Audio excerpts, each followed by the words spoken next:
Welcome back to the channel, everybody. Thank you so much for joining me and allowing me to continue to be your daily advocate.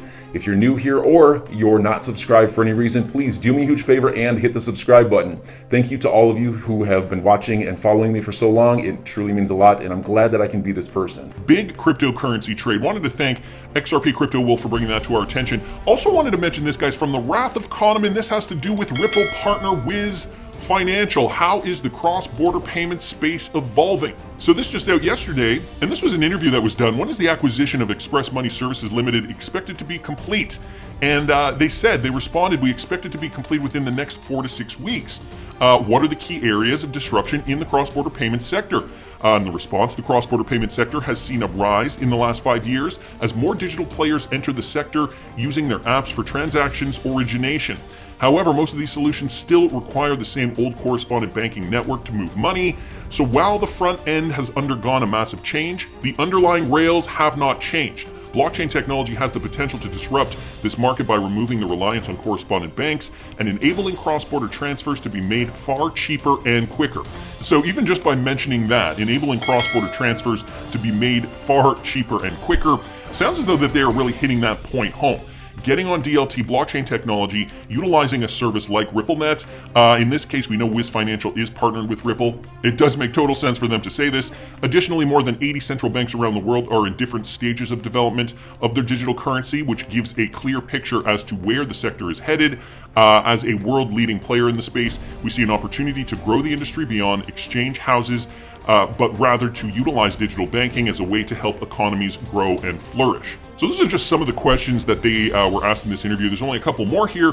I will link this in the description if you guys want to read the last two. It does give a good sense of where we're going. I think Wrath of Kahneman also sums it up quite well here. Blockchain, so here are some of the talking points that they mentioned, just along the same lines as what Ripple has talked about in the past. Blockchain removing correspondent banks. They deal with high-value transactions, which has always kind of been the target for XRP utilization. Build unified platforms in the UAE and the GCC and beyond remittances as well. So starting with remittances, but also going beyond remittances, using the technology for other purposes.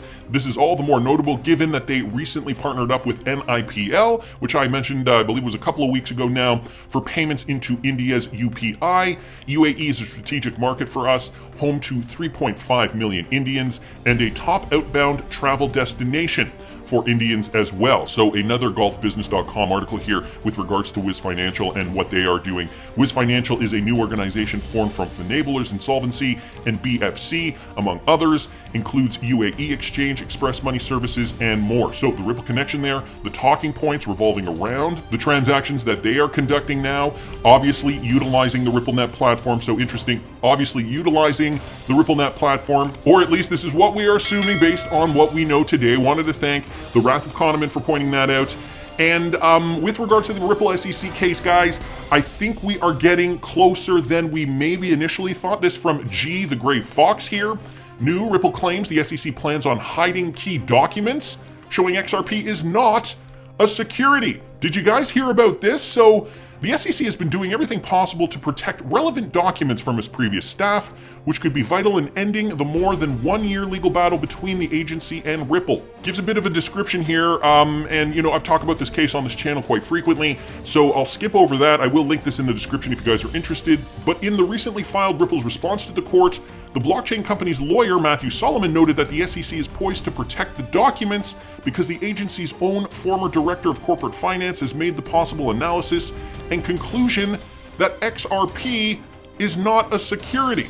Whoa, wait a minute, what? Well, apparently Jeremy Hogan also noticed this. I tried to analyze this for you in a true legal sense, but my mind was blown by the part below and I couldn't think about much else after.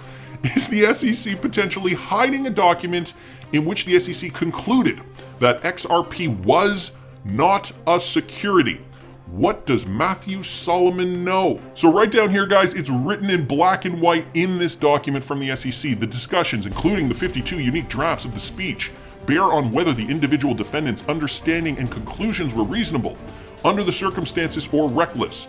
The SEC should not be permitted to argue to the fact finder that Mr. Garlinghouse and Mr. Larson were reckless not to recognize that XRP purchasers saw XRP as an investment in a common enterprise while concealing potentially that the SEC's own director of the Division of Corporate Finance had analyzed a substantially similar digital asset, and then in brackets here, and maybe even XRP itself, what? And concluded that it was not a security. So they are stating it now here in this document. They are saying that potentially, maybe one of their own directors of the Division of Corporate Finance even said, okay, XRP, not a security. Jeremy Hogan's mind was blown when he saw that. XRP Crypto Wolf chiming in on this. So Ripple lawyer Michael Solomon is one of the best lawyers in the world for a reason. He knows everything. Wrath of Kahneman here also bringing up this point with regards to XLM, considering they are so similar. Also suggests that there could be a consideration of XLM somewhere in the paperwork too. It is close enough to XRP that it alone could be damaging to the SEC arguments, and if there are documents for both, that would be significant. CNF bringing up another counterpoint here. XLM does have a different origin story from both XRP and Ethereum, but in a world where the SEC thinks XRP is an unregistered security and isn't necessarily clear on Ethereum, it's perfectly reasonable they think XLM is an unregistered security as well. Yeah, I mean, none of this really is logical. We are just kind of flowing with what the SEC believes and what they've put out there and what they claim is the truth. But you know, these documents now suggesting that they could have even maybe classified XRP itself as not a security, as underlined here by Jeremy Hogan, is mind-blowing, you know, considering we've been dragging this out now for over a year. Jeremy Hogan responding down here, John Deaton said it months ago, if those emails are required to be turned over, there will be a settlement shortly thereafter. So are we to expect a settlement now? Now that we know these documents have been turned over, this changes everything. That November 2022 deadline, does that still hold? So we also got Ashley Prosper here, XRP community. This part right here, Ripple is suggesting that in those 53 Hinman speech emails, there may lie an analysis that XRP, along with Ethereum, was not a security. And she's also highlighting the same point here that I just read from the Jeremy Hogan tweet. Jeremy Hogan down here also saying, Ashley, I should have just retweeted your analysis. Got a little overexcited and hit the caps too much. Yours is much more mature. But anyway, to this point, guys, and to Jeremy Hogan's point that John Deaton mentioned this months ago, if those emails are required to be turned over, there will be a settlement shortly thereafter. So does this push the deadline up? Will we see a settlement sooner now that we have this information, sooner rather than later? I saw this from Michael at Val5Links, SEC versus Ripple lawsuit, not ending anytime soon based on court rulings. So I saw this and thought I'd read a little bit of this just to get a sense of, you know, what they're suggesting here based on the information they have. This article just briefly goes over the lawsuits. Recent developments, however, have made Ripple enthusiasts believe the end is in sight, and the fintech company made things more interesting after it indicated in a recent court filing that its lawsuit with the SEC would end before November 18th, 2022. So that was the original timeline we got. Unfortunately, the case could extend beyond the stipulated time following recent court rulings. Last week, the SEC had its motion to stop the blockchain company from using the fair notice defense. So this report is based on the information that we got either last week or the week before. Following the denial, Ripple would prove before the court that the SEC did not provide a prior notice that its cryptocurrency offerings could breach existing securities laws. The blockchain company could also argue that the securities agency did not notify the company for more than 7 years after it conducted the XRP sales because there is no clear regulation. And then they talk about the Dr. Albert Metz rebuttal that we talked about last week. So here they're still assuming we are going to settle in November of 2022. However, another great tweet here from Jeremy Hogan, the SEC is requesting an extension. Of course they are. But look at footnote number 2. Ripple is suggesting the initial summary judgment briefs be filed by May. The SEC is of course saying that's too soon, but guys, it looks as though the end game is in sight. And I gotta say, I think that now that this has come out, this damning information, maybe even XRP itself had been concluded in those emails that it was not a security. I think this changes the landscape. I think this certainly changes the game.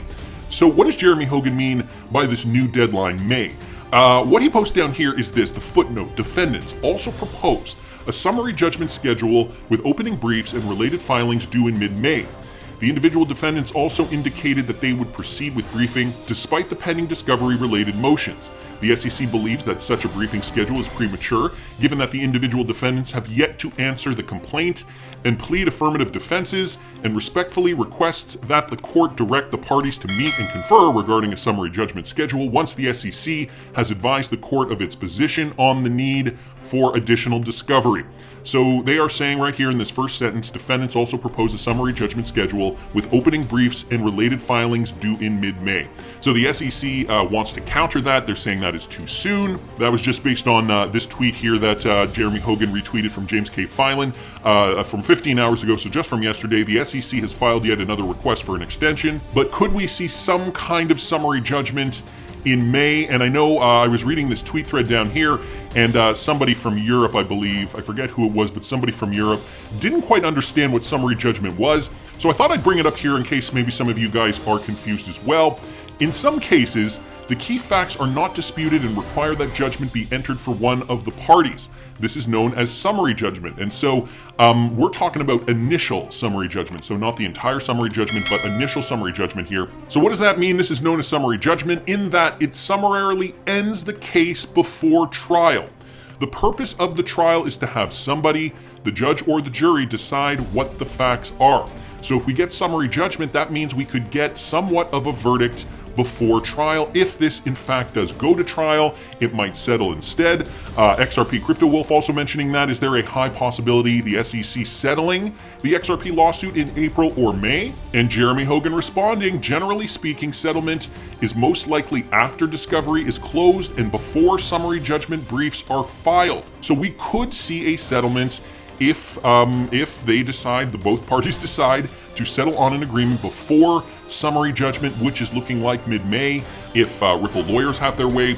We are not quite finished with discovery yet, but almost, and it looks like summary judgment briefs will be filed in May or June. So enjoy your day, everybody. I'm always here for you.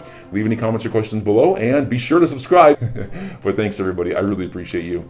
Enjoy your day, and I always have your back. So thanks so much, everybody.